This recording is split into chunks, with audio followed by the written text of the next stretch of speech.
Subscribe to LearnCab and hit the bell icon to get notified. Hello guys, this is Mukesh Pareek and we are going to start today the journey of your executive subject, tax laws and practice. It's a beautiful subject and we'll try and learn it from the scratch. So at the very onset of this video, I would like to give this caveat. This video is suitable only for people who've not studied tax at all. So this is we are in the first lecture, we are going to talk about the very basic points of taxation. So if there is anybody who's already appeared for an exam and who's already prepared, I think this video is not for you. Let this video remain for the people who are just beginning their journey of tax laws and practice. Obviously, in my further lectures, you would certainly be able to see videos on other complicated topics, which even someone who's appeared for an exam would also be able to enjoy and learn from it. So today we are going to talk about taxation in general. Now this word, there is often this saying that says that death and taxes are the only two constants in the world. So what it means is that if there are two things which will certainly come and you will have to face them in your life, one is death and the other is taxes. So the tax. So when we say the word tax, what does it exactly mean to you? Ask yourself this question. What exactly is the meaning of the word tax? So we are all aware that this is some sort of payment which we are making to the government, and obviously government is then using this payment to probably provide better roads, better hospitals, better government colleges, government schools, or probably also subsidize a lot of things like e-vehicles and solar panels, etc., etc., etc. So taxation is an amount paid by us to the government, and then government uses this money for your own benefit. So now the question is this an optional payment? Can you choose not to pay tax? So the answer is no. So tax is a mandatory payment. Tax is a mandatory payment which one has to make if they are liable to make this payment depending upon their turnover, their income, etc., etc. Now this word is derived from a Latin word taxo. This word is derived from a Latin word taxo, which means to estimate. So the word taxo refers to estimation. And somehow from there now we have the word taxes. So mandatory payments collected from individuals and corporations by government entity to fund government activity. So I hope everybody is clear with it. Moving ahead, there is one very important factor that you need to understand about taxes. See, whenever you make a mandatory payment of sorts, whenever you make a payment in the first place, what happens is you get something in return. Whenever you are making a payment, obviously you're going to get something in return. So you make a payment to the shopkeeper, you get some goods in return. Whenever you're making payment to, let us say, your school, your college, then you get knowledge in return. So whenever you're making a payment, you always get something in return. But in the case of taxation, whenever you are making a payment of taxes, there is no quid pro quo return. There is no quid pro quo return. Now, what do I exactly mean by this phrase, a quid pro quo?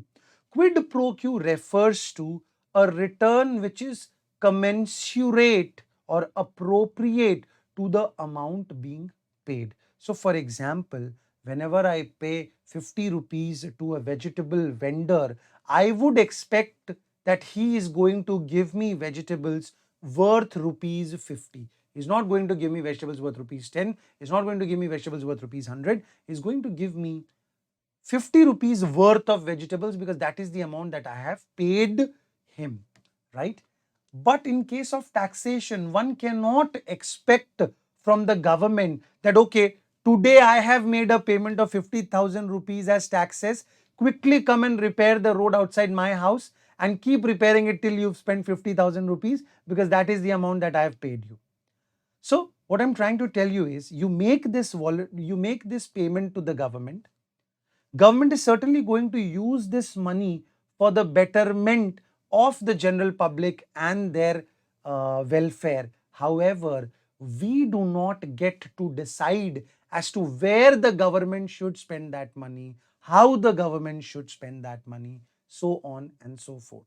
Now, to give you an example, let us say Bangalore as a city, or for that matter, Karnataka as a state, produces a lot of income tax revenue because there are a lot of companies, there are a lot of MNCs which are operating over there. So obviously they earn a lot of income. There are a lot of professionals who are working for these companies at high salaries. So they also end up paying a lot of income tax. So let us say Karnataka's state government collects taxes worth rupees 3 lakh crores. Okay. Let us assume that the collection of Karnataka state in terms of taxes is 3 lakh crores. But to our surprise and our dismay, this money might very well be used by the central government for providing relief to earthquake that happened in Gujarat, or for that matter, floods that happened in Bihar, or for that matter, a cyclone that occurred in Orissa. So, what I'm trying to tell you is the tax money that is being paid by the residents of Karnataka do not need not necessarily be spent for the betterment of the people living in Karnataka. This money might be used by the government for military uses, for constructing the bullet train, for n number of items that the government might find it more important at that point of time. So you do not get a right to question as to why this money is not being spent in Karnataka itself. So government can spend this money wherever they want. At later stages, we'll also study that there is something else which is similar to tax, and it is called as cess. So for example, whenever government is collecting a cess, it is usually uh, preceded by the name of the cess. So for example, there can be a cess, the name of which is Health and Education cess, or for that matter, there can be a cess which is called as Clean Energy cess. So whenever government collects a cess, now we'll obviously don't worry about it. We are going to study at later stage as to cess, how is it calculated, on what amount it is calculated. For now, consider this similar to a tax, but the major difference is whenever government is collecting health and education cess, it means that the whatever money that government is going to collect in the name of health and education cess, that has to be mandatorily spent only and only on health or education. Similarly, if the government is collecting clean energy cess, that needs to be spent on cleaner energy sources, so on and so forth. So what we've understood so far is that tax is a mandatory payment to the government for which we cannot expect any quid pro quo returns. Come on, let's move ahead. Now, taxes has been as old as the human civilization itself. You will find references about tax structure or how a particular ruler should decide to levy taxes as to what should be the tax that he should charge from a carpenter, what should be the tax that he should charge from a agriculturist, a cultivator. So even in the famous book written by Kautilya, I'm sure you must have heard about this name, Kautilya, who is also known as Chanakya. So Chanakya wrote a beautiful book called Arthashastra, which talks about the science of wealth. So in Arthashastra, it mentions as to the taxes charged should be either 1/8 or 1/12, 1/6 of the income, depending upon who the person was who was going to pay such taxes. Old rulers in their courts had a system of collecting taxes which could be called as a lagan or a nazarana or nazir or whatever name might have been given to it in that point of time. But even in the western world, even in the western civilization, let us say if we talk about the uh, French monarchy, or if we talk about Russian monarchy, all of these rulers did levy taxes, and tax has been ever since the ages. All right. So in the modern world also, the most important source of revenue for any government, even in a democracy, happens to be taxes. So, what are the characteristics of a good tax system? All right, I am again making this caveat that today's session is not about sums. Today's session is not about any practical topic. We are just beginning our journey with taxation, and very soon we are going to delve into the more complicated topics like income under the head, salaries, or house property, or profits and gains of business or profession, or capital gains. We'll do all of that and much more. But do not, for now, panic about it. For now, just let us start from scratch, and trust you me, if we stay together for the next or 5 months about, I'm sure you'll fall in love with this subject. Moving ahead. So, characteristics of good tax system. So, first point is equity. Equity. Now, it's a beautiful word. See, there is one word which is called as equality, and on the contrary, there's another word which is called as equity. Now, these two words are completely different. Equality. So, let us say if I had 8 chocolates and I gave away two each to the four kids, then it is equality. So, everybody gets the same amount of chocolates. Equity, on the other hand, has some amount of inbuilt justice in it. Has some amount of inbuilt justice in it. So, when you distribute something on the basis of requirement of the particular person, on the basis of requirement of a particular person, then it is known as equity. So, for example, let us say there are two people. On one end, you have the great Khali, the wrestler from India who went into fight at WWE. What I'm trying to say is a giant man, 8 feet tall, about 350 pounds weight. So that person is on one end, and on the other hand, we have a very short heighted, very small bodied person with very little appetite. So, for the sake of an example, let us say I'm talking about this particular, I don't know what to call him, whether he's a child or a man. He's become very popular. He was a part of the show called Big Boss as well. What is this kid's name? Who who pronounces burger as burgir, or who keeps on using this catchphrase of "You're very chalak, bro." I'm forgetting his name, but I guess you are understanding what I'm talking about. So now we have two of these people, and let us say I have about 14 chapatis. Now, an equal way of distributing would be that this guy gets seven, the other guy also gets seven. But you have to understand that probably seven chapatis are way too less for someone who is of the stature of the great Khali. And on the other hand, Abdul is the name of that guy, right? So, and for Abdul, seven chapatis is way too much. He's not even going to finish two of them. So then, if I distribute 12 to Khali and two to Abdul, both of them have gotten the number of chapatis that they needed to satisfy their hunger. So this is equity, whereas distributing seven each would have been equal distribution. So when I say equity, it does not mean that I'm going to levy the same amount of tax on everyone. I'm not saying that every Indian is going to pay a tax of 1000 rupees. What I'm going to say is that every person should be subjected to pay taxes, or should be made to pay taxes depending upon their ability to pay tax. Depending upon their ability to pay tax. So in this sense, we can certainly say that the Indian tax structure, is perfectly aligned to this tenet of equity, because the Indian income tax structure is progressive in nature.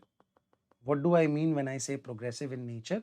By progressive in nature, I mean that as the income of an individual increases, as the income of an individual increases, the rate of tax also increases. So, what we are trying to do is we are trying to levy more tax on a rich person and levying lesser tax on a poor person, because the ability to pay taxes is different for these two people. So I'm not saying that I'm going to give them an equal treatment. Rather, I'm going to give them an equitable treatment whereby I am going to charge taxes from them depending upon their ability to pay taxes. I hope you understand this. Certainty is a very simple word. It refers to the fact that everybody should be clear as to what the taxation procedures would be, what the tax rate would be, which income is taxable, which income is not taxable. So there should not be any ambiguity. There should not be any ambiguity. It should be fairly clear to a person what the rules are. Third is economy. Economy word refers to being wise with money or being able to save money. So when I say economy, what I refer over here is that the government should not be spending too much money, that the government should not be spending too much money to collect too little amount of tax. So for example, let us say if the government has a lot of income tax officials, it keeps opening offices in every damn city of the country, then what will happen is it will spend a lot of money on these salaries and these overhead expenses. And so for example, by using this method or by using this philosophy, if the government is able to generate a lot of taxes, let us say government has been able to generate 100 rupees worth of taxes, but in order to collect this 100 rupees, if the government has ended up spending 40 rupees or if the government has ended up spending 30 rupees, then this extra tax is of no good use. Are you getting what I'm saying?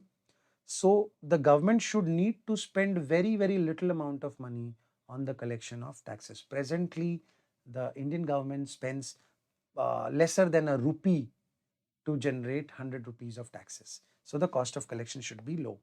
Automatic stabilizer. When I say automatic stabilizer, what it refers to is, see, there are a lot of people who earn a lot of income, and on the contrary, our country is also home to a lot of poor people. So the idea is, how can taxes help stabilize everything? See, in a way, the rich man, when he pays his taxes, the money that is being collected is then spent into making government hospitals, into making government colleges, government schools, into making a lot of public utility spaces which can be utilized either for free or at a very, very concessional rate. So now what happens is a rich man is able to send his kids to school because he has a lot of income. So his kids are not deprived of education. Similarly, because the rich man has paid his taxes, the government has been able to operate schools. The poor man's child is also not deprived of education. Even he will be able to get the education.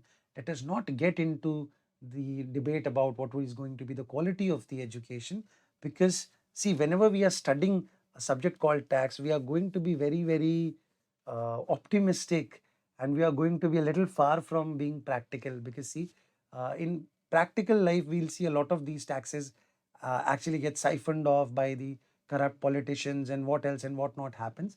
But we'll not get into the discussion about that, because otherwise it's not going to be productive for us. So how is it an automatic stabilizer? It helps the rich man's income to be channelized for the benefit of the poor people, and the net result is such that both the rich as well as the poor man are able to enjoy certain goods or services. Then it is convenience. So the system should be such that living taxes is easy, collection of taxes is easy, and it is also convenient for a taxpayer to obey or to comply to the rules. So the rules should not be so complicated that it becomes difficult for a person to even comply to those rules. So it should be convenient.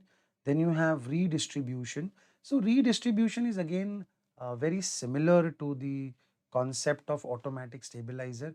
What is happening over here is that a rich person is being subjected to high rate of tax, and the money that is being collected from such rich person is probably being given away to the poor in the form of a lot of government programs, be that Manrega, wherein 100 days of paid employment is being given to every one person from every household in the rural area, right? Or there can be a lot of other schemes by which farmers are given 2,000 rupees per month, or for probably school girls who've been managed, who've been able to clear their class 12s are given away cycles, or probably a scholarship of about 1,200 rupees, 2,000 rupees a month.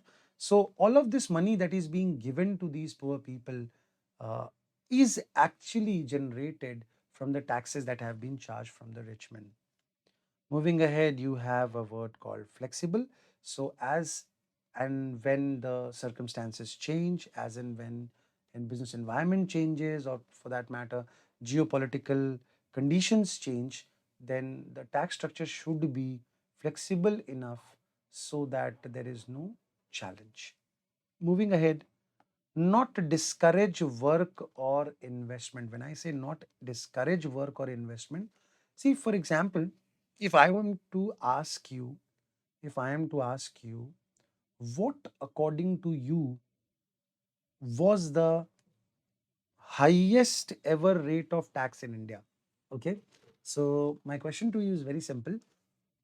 What do you think was the highest ever rate of tax in India? Was it 10%, 20%, 30%, 40%, 50%, 60%, 70%, 80%, 90%, 95%? So you would be surprised to know that at one point of time, the tax slab in India was divided into probably 11 slabs, and the highest tax slab, along with the surcharge and other cess that was applicable, the tax rate was more than 97%. So if a man was earning about 100 rupees, he was not even left with 3 rupees. The entire 97 rupees, or a little more than that, was being kept by the government. So when you have a tax structure of this proportion, wherein a person is being made to pay tax to the tune of 97% of his income, do you believe a person would be motivated, or he would feel inclined to work hard, because he would know that even if he's going to, let us say, generate an income of 100 rupees, he would only be left with 3 rupees. So in such a situation, that would discourage work or investment. Nobody would want to invest money, nobody would want to work hard to generate more income. So tax structure at times has to be high, because the government needs a lot of money, the country needs a lot of expenditure to be taken care of. But at the same time, you have to keep in mind that let us not have a tax structure which is so high that it acts as a deterrent, that owing to such a tax structure, the general public does not feel like working hard, right? Come on, moving ahead. So, Adam Smith, the famous economist, mentioned four canons of taxation. Mentioned four canons of taxation. So the first one is convenience. So we have in a way covered this while we were talking about the good characteristics of a good taxation system. This question can be marked as important. You can very well get a theoretical question in your exam in the month of December, which talks about the four canons of taxation. So the four canons of taxation are convenience, equity, economy, and certainty. So if you look at these four canons, I've already discussed all of these with you. We've already covered these four canons.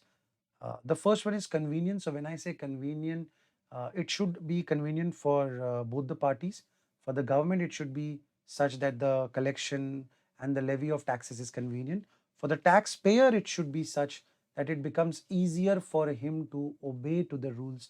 It becomes easier for him to pay the taxes. So for example, I'll give you a very simple example. There is something called an income tax return. Have you heard this word? I'm sure you must have. Income tax return. So what exactly is an income tax return?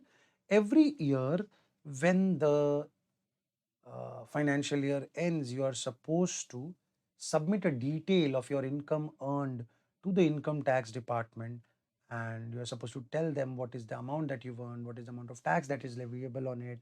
So that is called as income tax return. So now this income tax return needs to be filed once every year. Now imagine if the government would have made you to file this income tax return twice every month, and if the government would have expected you to file 24 income tax returns. Now that would have made it very, very cumbersome. That would have made the compliance very, very difficult and burdensome, and then probably people would have be overburdened. So that should not be the ideal scenario. So each tax should be levied at the time or the manner that is convenient for the contributor to pay. Moving ahead, equity, I've already covered this at length. What do you mean by equity? So we've seen that equity refers to the ideology whereby taxes are levied, taxes are levied depending upon the person's ability to pay.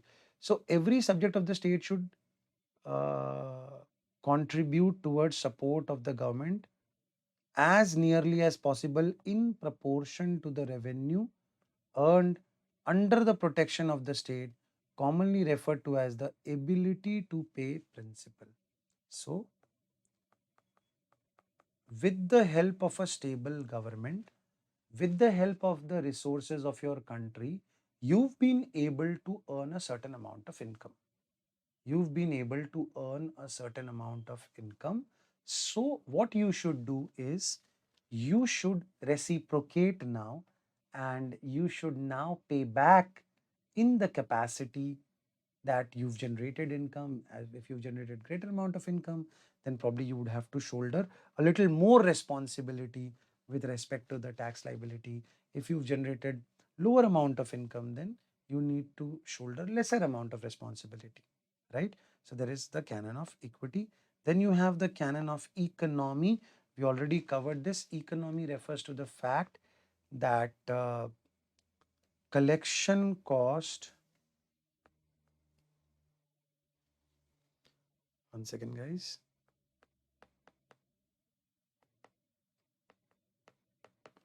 should be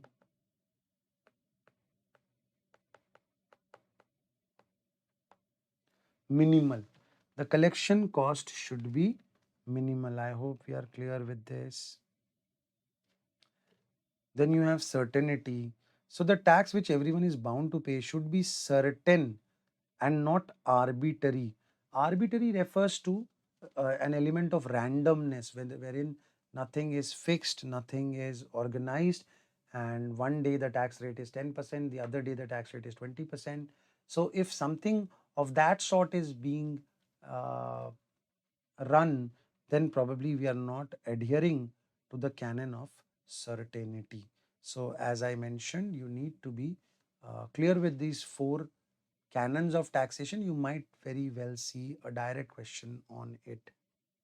Moving ahead, what is the objective of taxation? Why does the government want to levy tax? What is it that the government would want to achieve out of it? So the answer is obviously number one is revenue. It is the most important source of revenue for the government. Government needs a lot of money to run its expenses, and therefore, as a source of revenue, it is important that government collects tax. There are some social objectives. What are the social objectives? So number one is redistribution of income and wealth. We've already covered this point in the previous section. Social welfare.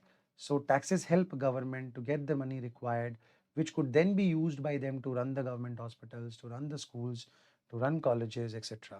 Safety of society from injurious customs.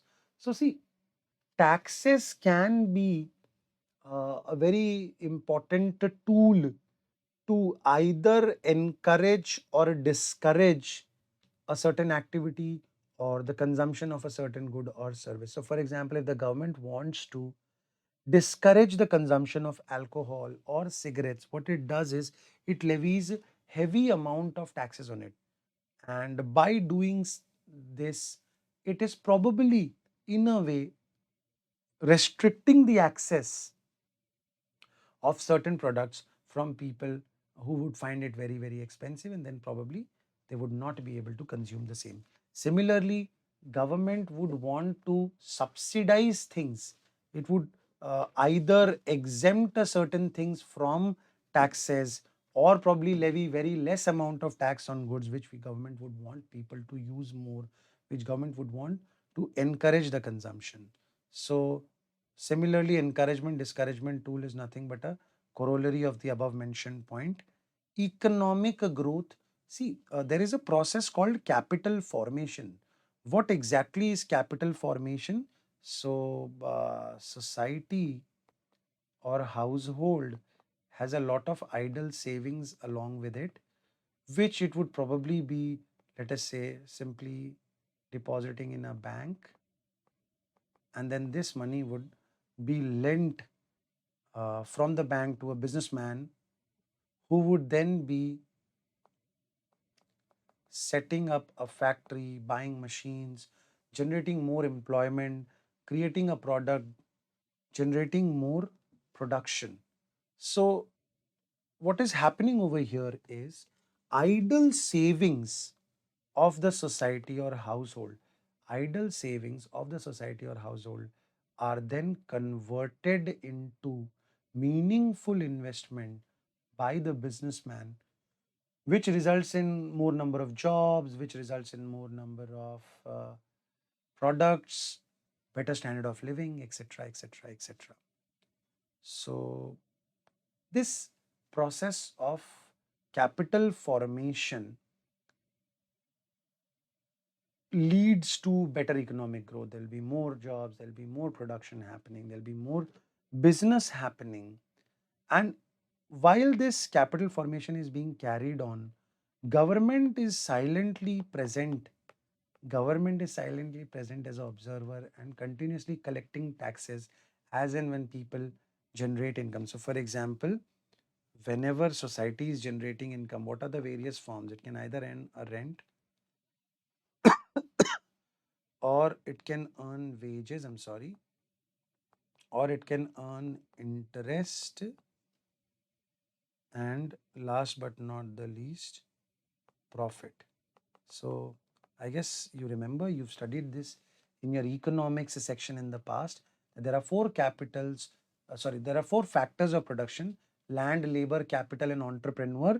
And the factor payments are rent, wages, interest, and profit. So if somebody is getting an income in the form of rent or wage or interest or profit, they would end up paying taxes. They would end up paying taxes, and that money would be then used by government for the economic growth of the country. Allocation of limited and scarce resources. So what happens is, let us say there is something that is in very little quantity available, and in that case, government would want to either discourage its consumption for certain activities or encourage its consumption for a certain another set of activities. So what is it going to do is, it is going to come up with a tax structure wherein if that scarce resource is being used for a desirable purpose, then the tax rate is either nil or very low. And if that scarce resource is used for an undesirable purpose, then the tax rate is going to be very, very high. Sure. Moving ahead. What are the two different types of taxes that exist in our country? So one is a direct tax and the other is indirect tax. So if I am to ask you a question, guys, have you ever paid taxes? Have you ever paid taxes? So the question is that maybe we have never logged on to the website, filed our income tax return, gone to the government income tax office to pay any tax, but still we have in a way borne the burden of taxes in the form of indirect taxes. So whenever you go ahead and buy a dairy milk, a chocolate, whenever you're buying for 10 rupees, that is inclusive of taxes, right? So the MRP is inclusive of taxes.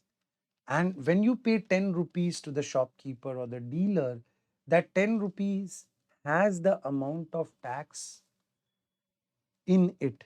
And this would then be paid to the distributor. The distributor would end up paying it to the wholesaler. The wholesaler would end up paying it to the, sorry, Yeah, you would pay it to the retailer, retailer would pay it to the wholesaler, wholesaler would pay it to the distributor, and probably distributor would pay it to the manufacturer.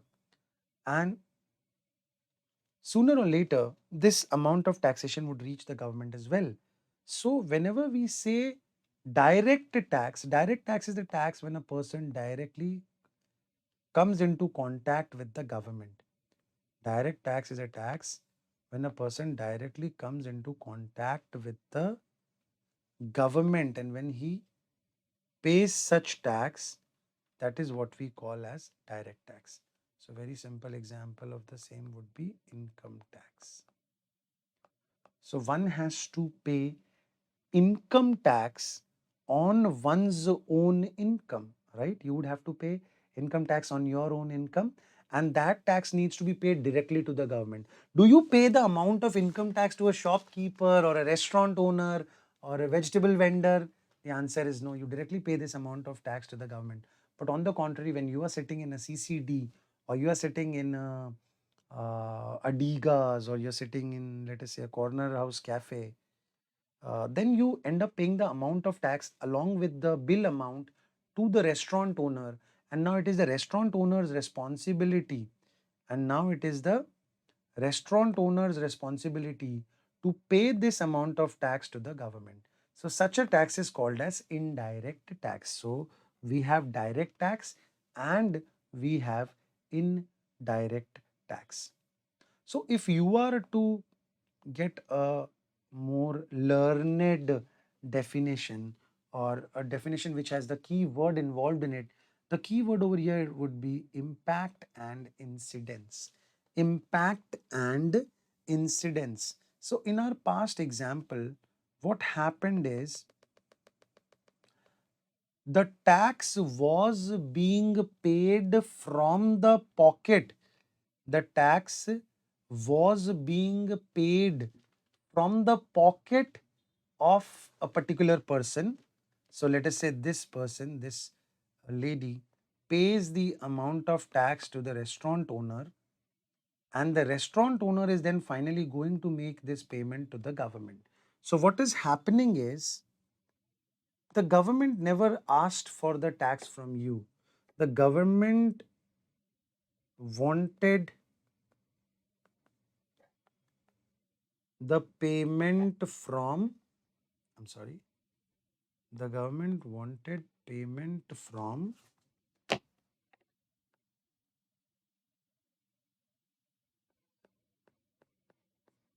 hotel or cafe owner. However, what the cafe owner did was he was able to shift that burden on us, and therefore we ended up paying that tax. Therefore, we ended up paying that tax. So, on one person is the impact, and the other person there is an incidence of tax. So, one person has to pay it from their pocket, and the other person has to actually coordinate with the government, get in touch with them, and make this final payment. Are we clear? Are we able to understand this, guys? So we will certainly get a lot of time to talk about this direct and indirect tax during the course of our preparation. So whether impact and incidence fall on the same person or different person forms the basis. So this is the basis on which you decide whether it is a direct tax or an indirect tax. So I doubt if most of you have any experience of having paid any direct taxes, but I'm sure each one of you has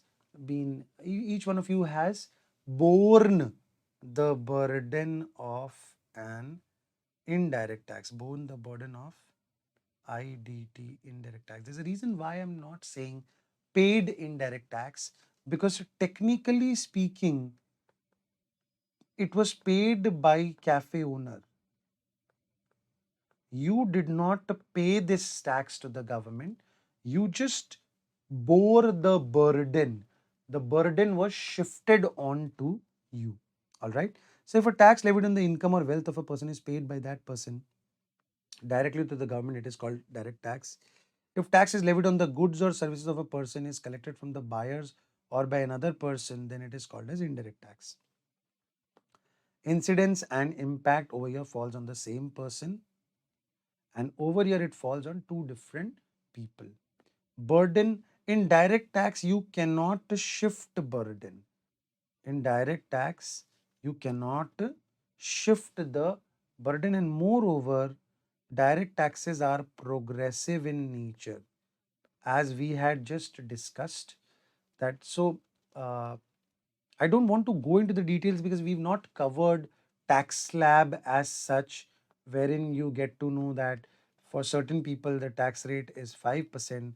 Then, if the income crosses a threshold, then the tax rate becomes 20%.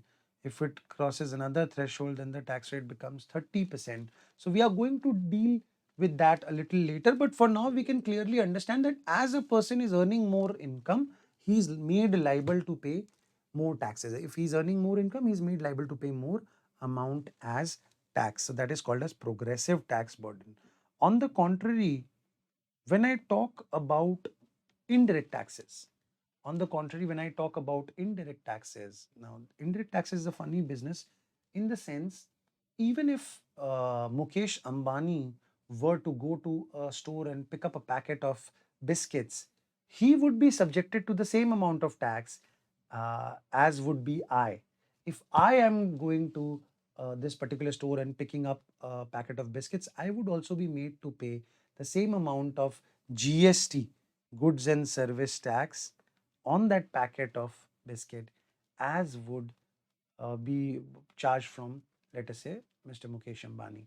Now, we both are two different people and our ability to pay taxes is completely different. So, he has a much higher ability to pay tax. I have a much lower ability to pay tax, but still, both of us are being subjected to the same amount of burden. Both of us are being subjected to the same amount of taxation burden. Now, this is what we call as equal but not equitable. So the burden is equal, but it is not at all equitable because he has a much higher income and he has a much higher tax paying capacity as compared as to me. But still, both of us are made to pay the same amount as tax.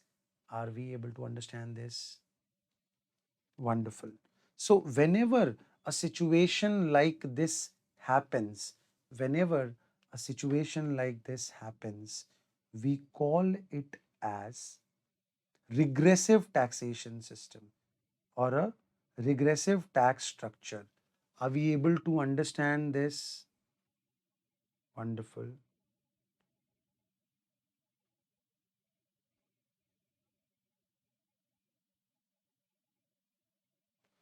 Great. Moving ahead, uh, tax evasion is possible. See, it is easier. Evasion means making an attempt to reduce your tax burden, not pay the taxes, run away from it. So, uh, steal taxes basically. So, tax evasion is a little easier in the case of direct taxes because you are aware that you are going to pay direct tax, that is income tax. And when you are aware of something like this, you will make attempts to run away from it or save yourself from the clutches of this tax. But indirect tax, on the contrary, the masses are not even aware of it. When a person is buying a pan masala or a gutka for 10 rupees, he doesn't even know what is the amount of tax involved in it. So I'm sure you must have seen those commercials, Zuma Kesari, Vimal, Dane Dane mein cancer ka dam. So whenever you're buying that uh, tobacco product, you're not even aware as to what is the amount of tax involved in it. And when a person is not even aware of the tax involved, he doesn't really make an attempt to evade that tax. Moreover, for a person to be able to steal from the government in the form of evasion of direct taxes, it can be a one man's job. One person can actually falsify his documents and make some fake entries and be able to evade his taxes. But when it comes to indirect tax, there is an entire chain. There is an entire chain. When we talk about GST, when we talk about sales tax, what happens is it's not just you. If you lie, the shopkeeper would also have to lie, the wholesaler would also have to lie, the distributor would also have to lie, and the manufacturer would also have to lie, because each one of them is connected in the chain of this indirect tax, because there is an invoice involved, there is a bill amount involved, and there are input tax credits involved which a person would like to avail, and for that reason it becomes difficult to evade taxes in indirect tax. Okay, now there can be a question as to which one is inflationary and which one is not. Inflation is when the price of a commodity increases. So it's very simple. If something was worth rupees, let us say this mobile phone is for 20,000 rupees, but the moment I levy taxes on it, it is going to become 23,600 rupees. So indirect taxes leads to inflation. It is because of indirect taxes that the prices of commodities go up, the prices of goods or services increase. So when you sit in a restaurant with that special someone, and that special someone, usually, I don't know if you've um, been privy to such a, what do we call it, encounter, wherein what happens is you take this special someone to a restaurant, and this special someone is never hungry. Okay, this is what I have experienced. These special someones are never hungry. They don't want to eat. But what they would end up doing is they would order up a cold coffee and a chocolate sizzling fudge brownie. And the price of these two items itself would be way more expensive than your full meal. So what happens is, in spite of them not being hungry, it's a difficult proposition to pay for what they've ordered. And now what happens is, the moment they are ordering their products, you are calculating in your head as to how much money you've left and how much money you would have to end up paying. But to your surprise, what happens is all your calculations go in vain, because when the bill comes, there is an additional tax involved in it, which probably you had never thought about. So what happens is, the price of the food items increases because of indirect tax being levied on them. So indirect taxes are inflationary. They result in increase in prices, whereas direct taxes are, on the contrary, helping to reduce inflation. How can a direct tax help in reducing inflation? In the comment section, I would request you to give an answer to this. I would be extremely happy and pleased if I get a satisfying answer, and I wouldn't mind making a giveaway of I don't know, an Amazon or a Flipkart coupon to you.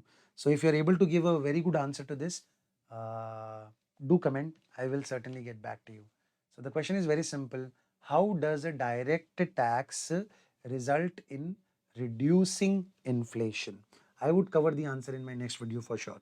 Moving ahead, so you have to come with your comment before my next video comes on the channel. So the next thing is shiftability. That is, in direct taxes, it is not possible to shift the tax burden. It needs to be paid by the person on whom it is levied.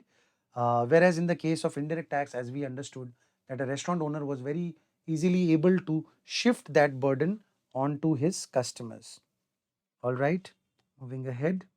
So, merits of direct taxes, demerits of direct taxes. Now, these are all in a way covered in the points that we've seen so far. So, equity, elasticity, certainty, reduce inequality, simplicity. These are the merits of direct taxes. Demerits of direct taxes are evasion, that it is easier to evade that. Uneconomically. Uneconomically, why? Because see, when it comes to indirect tax, so the government does not have to run after each one of us. It just grabs a hold of a KFC or a Burger King, and each and every person who ever bought a burger or anything from these outlets, it will be the KFC's responsibility to collect that tax and pay it to the government. So the government does not have to run after 142 crore people of India. It only runs after these business organizations or these business concerns, and they on their own would manage all the collection and give it away to the government. But when it comes to direct tax, what happens is government has to reach out to each and every one of us. Each and every one of us would have to pay taxes on their income by filing a return. So a greater amount of work needs to be done, a greater team needs to be deployed, and for that reason it is a little bit more expensive for government. Then you have unpopular, because people are trying to evade these taxes, so they are unpopular. Arbitrary. Why is it being said that these taxes are arbitrary? uh, because if you look at it, the way in which these tax rates have been decided, so let us say 5% or 20% or 30%. Now, what exactly has been the rationale? What exactly has been the rationale on it has never been explained to us. And for that reason, some people might find it to be uh, having some amount of randomness, not suitable to poor economy. Why is it not suitable to a poor economy? But because a very few amount of people would actually have any income which would be subjected to tax. Therefore, the collections are going to be very, very minimal. When it comes to indirect tax, it has higher revenue production. Why? Because on every, I'd say for example, if a person is earning 10 lakh rupees and if he's even able to evade taxes, let us say he's not paying any income tax, he's been able to hide income tax from the government. But you have to understand, he would not be able to go any further, because even if you have about 1 lakh rupees, even if you have about, sorry, even if you have this 10 lakh rupees with you, if you, what are you going to do with this amount of money? Let us say you're going to buy a flight ticket to go for a vacation. GST would be leviable on that. You stay in a hotel, GST would be leviable on that. You eat at a restaurant, GST would be leviable on that. You buy clothes, GST would be leviable on that.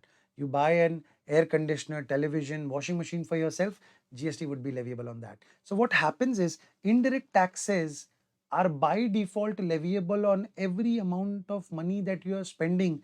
Therefore, they have a much greater potential of revenue collection. It's difficult to evade. It's very convenient because you just have to make the payment of 10 rupees for the chocolate to the shopkeeper and it will directly go to the government. Economy, so government has to spend very little amount and it ends up earning a lot of revenue. Wide coverage, because almost every good or service is subjected to GST. Elasticity. Elasticity refers to the fact that how flexible is it? How flexible is it? So how is it elastic? Is because if people are buying more amount of goods, there'll be a greater amount of tax collection. If they're buying lesser amount of goods, then there will be a lesser amount of collection. Moreover, you can vary the rate of taxes on different products or different category of goods in order to either encourage or discourage different types of products. Demerits of Indian taxes, sorry, demerit of indirect tax, regressive in effect. Regressive, as we shared, that because it levies the same amount of burden on a rich man as well as a poor man, therefore we can call it regressive.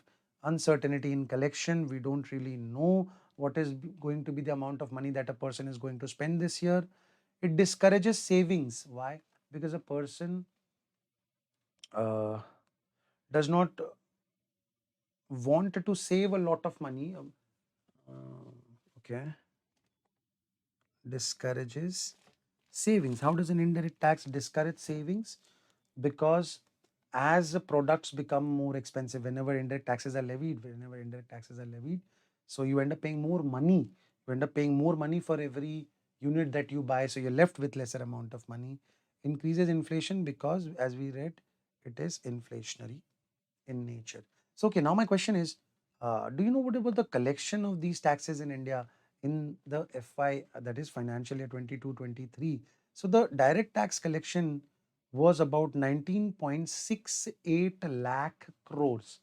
19.68 lakh crores. So, we're talking about close to 20 lakh crore rupees that was being collected by the government of India in the form of direct taxes. GST alone, along with some ancillary taxes, amounted to about 18 lakh crores. About 18 lakh crores. So, if you look at it per month, per, I'm sorry, the monthly average of GST is close to 1.5 lakh crores. Every month, the government of India is generating revenues of about 1.5 lakh crores in the form of GST. How does this magic happen? This magic happens, you can understand this with the help of the example of a automobile. Now, let us take a car and try and see what is the price of that car and how much of tax is involved in it. So, what is happening is there is a taxation of 28% on cars like Honda City, Creta, Ciaz, Duster. So you end up paying a tax of 28% on the value of that car. Also, there is GSTCC, that is Goods and Service Tax Compensation Cess, which is of about 15%. So if you look at it, there is a 43% tax on the automobile that you're buying. So it is being jokingly said that whatever Hyundai earns by selling a Creta is nothing in comparison to what the government of India earns on the sale of a Creta. So I'm sure that the profit margin of Hyundai is not going to be 43% on the sale of a Creta, but the government of India, without doing anything, without even lifting a finger, is able to get about 43% of taxes on the sale of this vehicle. All right. So Indian taxation system can be considered as a three-tier federal structure wherein you have central government, state government, local bodies. Obviously, most of the taxes are handled by the central and the state government, but still there are certain taxes like entertainment taxes which can be levied by local bodies as well. Now, Article 256 of the Constitution of India mentions that no one can collect or levy tax except authority of law. Nobody is allowed to levy taxes except with the authority of law. Only and only those person can levy taxes. I mean, that body can levy tax, that authority can levy tax, which has been allowed to do so by the constitution of our nation. During your school days, you must have studied that the Constitution of India divides its power into union list, state list, and concurrent list, right? I'm sorry, concurrent list. So union list refers to the matters which can be only handled by central government. State list refers to those items which are handled by the state government. Concurrent list are the items which are handled both by the central and the state government. Similarly, taxes. So there are certain taxes which are collected by central government. For example, income tax. Now, service tax is no longer there. Service goods and service tax is what should have been over here. Goods and service tax, custom duty, these are all handled by central government. What are the taxes that are handled by state governments? So income tax on agricultural product. Now, it's a separate story that no state government has actually levied this tax, but technically speaking, the power to levy tax on agricultural products rests with the state government. Similarly, professional tax, land revenue, stamp duty, etc., certain value added tax, because now it is mostly abolished because of the onset of GST. But these are all taxes that are levied by state government. Both the governments are in a way levying the GST or excise duty. So when we talk about GST, so I'm sure you must have seen CGST and SGST on certain bills or invoices that you collect. So CGST is Central Goods and Service Tax, SGST is State Goods and Service Tax. So GST is being levied by both the governments. Excise duty also, if you look at it, excise duty on alcohol or alcoholic liquor for human consumption. Now this is levied and collected by state government. And on the contrary, excise duty on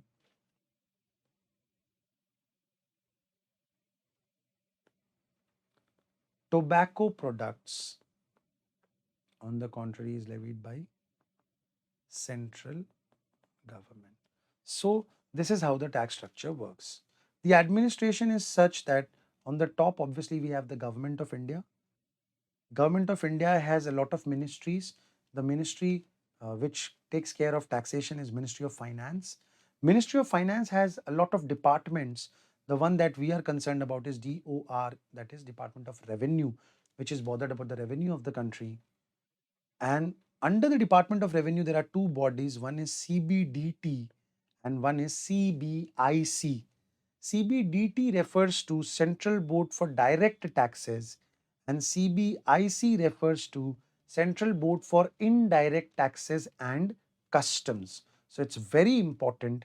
In our syllabus, we'll often see these words CBDT and CBIC.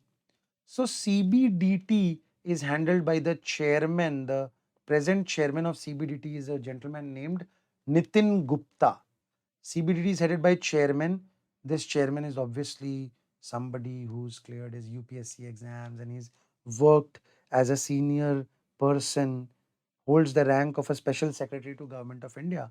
And this guy is the chairman of CBDT. Similarly, CBIC is another body which takes care of indirect taxes. So, Central Board of Indirect Taxes and Customs, Central Board of Direct Taxes. So, whenever in your syllabus you are studying a chapter and you come across a word board, you would have to see whether it is direct tax or indirect tax. If it is direct tax, then this word board refers to CBDT. I'm sorry. And if we are studying indirect tax, then this board refers to CBIC. Budget 2023, just to get an idea as to how much of money is government getting from different sources, where is it actually spending it. So the biggest expenditure head for the government of India is interest payment, which is true because we've borrowed a lot of money and therefore every year 20% goes into interest payments. Then there are central sector schemes, subsidies, defense, pensions, centrally sponsored schemes, finance commission and other transfers, the share of taxes that is being distributed by the central government to states, and then you have other expenditure. How does the government get its money? So a country which is getting the maximum amount of money from borrowings is certainly going to spend maximum amount in making the payment of interest. The non-tax receipts are about 6%. In terms of taxes, GST is about 17%, income tax is about 15%, corporation tax is the tax paid by companies in India. The companies, when companies like Reliance end up paying income tax, that is corporation tax, union excise duties, customs. All right. So that's it for today's introduction. In our next session, we are going to talk about what are the components of income tax in the sense Income Tax Act, rules, Finance Act, regulations, circulars, notification, etc. We're also going to cover how an act is being formed. We're going to get into detail about the Income Tax Act and what is an assessment year, what's a previous year, what's the definition of person, etc. etc. We are going to cover all of that in our next session. All right, guys, see you the next day. Bye bye. Subscribe to LearnCab and hit the bell icon to get notified.